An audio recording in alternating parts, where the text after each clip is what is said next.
Hey guys, so today we're going to look at writing expressions to model situations. Pause the video and write these keywords for each operation. Now remember, this isn't everything, but it's a good start. So, how do I write expressions? First, I want you to identify your variable or your letter, what it stands for. Next, look at your keywords and numbers, and then let's write our expression. So, let's practice a little bit. So look at the first example. The first example already tells you what variable to use. It says let n represent the unknown number. So let's look at how these will flow. So we have 8 more than 3 times a number. So I'm going to remind you of some key words here. More than means to add, but it isn't just 8 more 3 times a number. More than means to flip. So 8 more than means I'm going to put plus 8. 3 times a number, we're going to write like this, 3n. Let's look at B.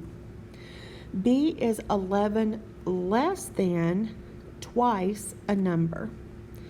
So 11 less than, it's not 11 minus, but because it says less than, you're going to flip it, and minus 11 is going to be your second part of your expression. And twice a number means to multiply by 2. Now notice I'm not using x for times. Once we reach this level, we very rarely use an x to represent multiplication. Look at C. 15 minus the product of 6 and a number. So this one is in order. 15 minus product is the answer to a multiplication problem.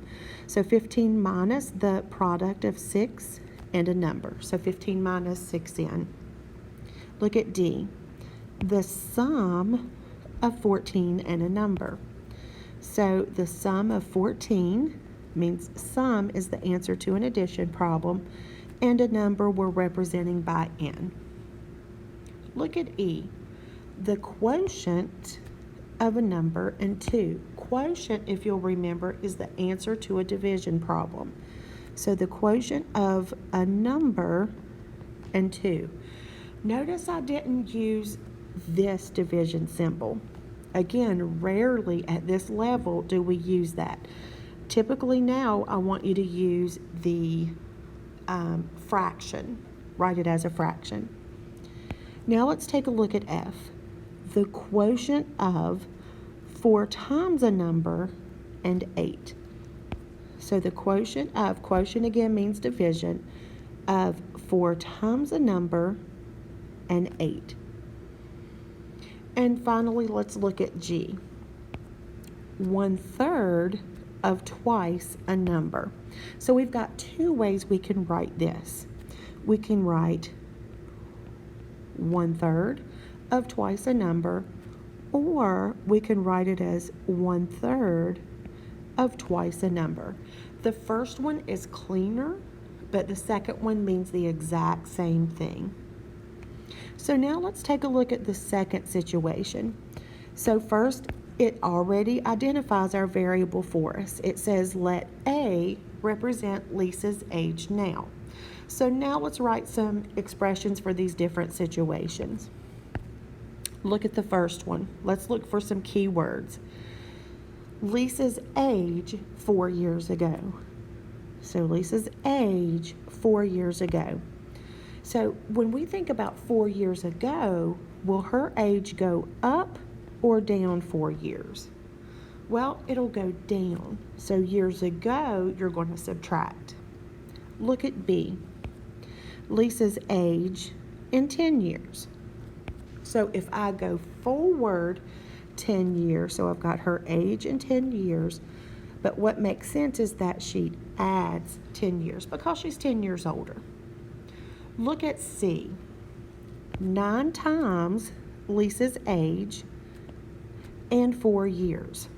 Now I want to point something out to you. If your verbal or your situation starts out with 9 times, that signals the distributive property. It still means multiplication, but that signals the distributive property. So 9 times Lisa's age in 4 years. Let's look at the next one. It also has times in it, but you'll notice it comes after some other stuff. So 2 years more than 3 times Lisa's age. So 2 years more than means to flip the position. 2 years more than 3 times Lisa's age. And then let's look at E. 9 times Lisa's age 4 years ago. So remember, if the times is the first thing that's mentioned, a number times, that represents the distributive property. Lisa's age 4 years ago. So that means she was 4 years younger, so her age minus 4. And now let's look at our final example. So right off the bat, let's find our variable. Let W represent the width of a rectangle. The length is 8 centimeters more than the width. So it looks to me like we're going to have to write something else to represent the width, or the length, I'm sorry. So it says the length is 8 centimeters more than. More than means you flip it and put it second, the width. So we're going to use W plus 8 to represent the length. So now let's write some expressions. So the first situation is 4 times the length. Well, W represents the width, but the length, 4 times the length. So we're going to write 4 times, and the length is W plus 8. Let's look at the second situation. 7 times the sum of the width and 4 centimeters. Remember, if times is up front, that represents or signals the distributive property. So 7 times the sum of the width and 4 centimeters.